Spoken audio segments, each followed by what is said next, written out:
स्वाती पाचुनकर यांच्या भाजप प्रवेशावर विरोधकांनी चांगलाच हल्लाबोल केला।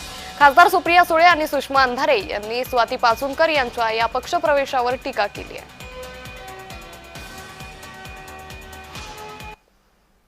मला असं वाटतं इतकं सोपं असणार नाही।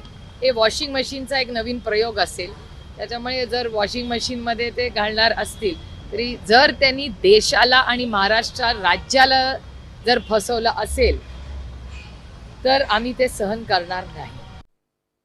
तर स्वाती पाचुनकर यांनी भाजप प्रवेश केला, त्यांच्यावरती रांजणगावच्या जमिनी लाटल्याचा आरोप करण्यात आलेला आहे। मात्र असा आरोप असतानाही भाजप प्रवेश कसा झाला असा आता यावेळी विरोधकांकडून उपस्थित केला जातोय। त्यामुळे खासदार सुप्रिया सुळे आणि ठाकरे गटाच्या उपनेत्या सुषमा अंधारे यांनी स्वाती पाचुनकर यांच्या प्रवेशावरती टीकास्त्र डागलेलं आहे।